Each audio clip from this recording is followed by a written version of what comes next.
Sâmbătă, 17 ianuarie, la Centrul Emmaus Impact, a avut loc conferința anuală de misiune Kairos. Un eveniment care a adunat credincioși de toate vârstele, pasionați de lucrarea lui Dumnezeu, de răspândirea Evangheliei, atât în țară cât și peste hotare. Remus Ruptașu și Denis Latan au fost alături de noi în prezentarea programului întregii conferințe. Cu ajutorul lui Dumnezeu, în următoarele ore, vom explora împreună aspecte cheie ale chemării la misiune. Prin mesaje biblice susținute de Valentin Hrihorciuc, directorul Agenției de Misiune Kairos, și de Rafael Năstase, misionar OM, am fost îndemnați să ne ridicăm ochii și să privim holdele, întrucât acum este timpul potrivit pentru România și astăzi este o zi de veste bună. Tu când privești mulțimile, colegii tăi de facultate, de școală, ce vezi? Vezi niște dependenți de droguri nenorociți, niște păcătoși, ce vezi? Vezi holde?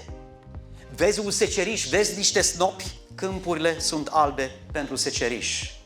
Dacă lanurile sunt albe pentru seceriș, ce vei face tu în privința aceasta? Te vei implica sau vei găsi scuze pentru care să nu o faci? Lucrarea de misiune nu este o lucrare făcută prin vedere, prin strofocare, prin competiție, ci prin credință. Și Domnul să ne dea credința aceasta, să ne ridicăm ochii, să privim holdele.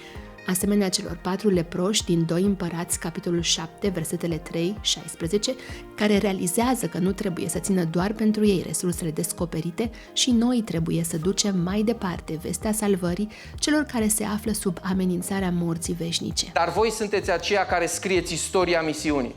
Despre voi, copiilor noștri vor citi în cărțile de istorie de misiune. Voi nu călcați pe urmele noastre. Călcați pe urmele lui Wurbrand, ale lui Moldoveanu, iar noi am fost în zona aceea de tampon. Cântările grupului muzical Unideo ne-au motivat și ele la o viață consacrată în slujba lui Dumnezeu.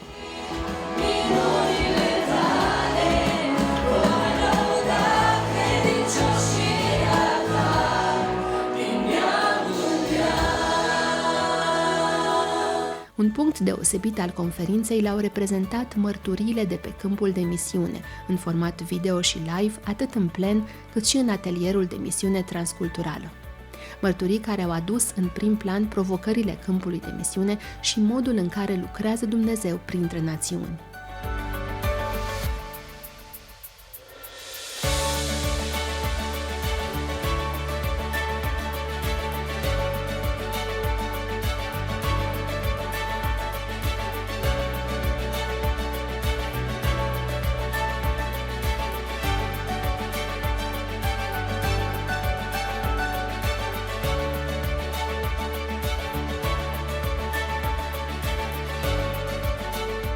Fratele Bogdan Todea, reprezentant Kairos pe zona București, a prezentat un material despre situația bisericilor evanghelice din România și despre nevoia de misiune internă, în mod special în zone precum Oltenia, Ialomița și Dobrogea, unde procentul creștinilor evanghelici este sub 1%.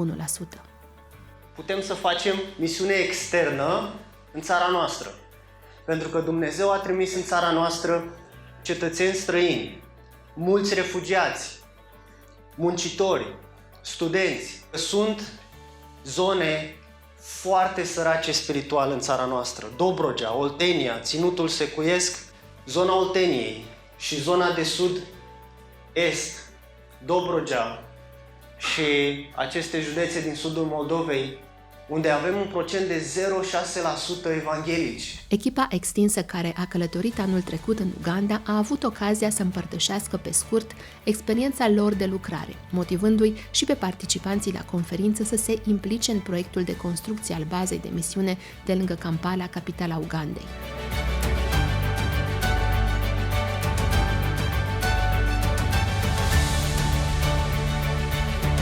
Prima parte a conferinței a fost finalizată cu un moment special de rugăciune pentru misionarii români. Plătesc un preț mare, un preț greu. Doamne, dar pentru Tine, fac lucrul acesta cu drag, cu plăcere, cu pasiune. Binecuvintează-i, Doamne, și dă-le izbândă. Astăzi am putut să vedem minunea Ta. Minunile Tale pe care le faci în țări, chiar și în țări care sunt persecuție, închise pentru Evanghelie. Tată, pentru toți cei care au înțeles chemarea, și au lăsat, așa cum am auzit, confortul și au lăsat siguranța și au mers acolo. Te rugăm atât de mult să-i binecuvintezi. Timp de o oră și jumătate s-au desfășurat următoarele ateliere. Evangelizare personală, evangelizarea grupurilor defavorizate, purtarea de grijă față de misionari, misiune transculturală, importanța instruirii, importanța ucenicizării,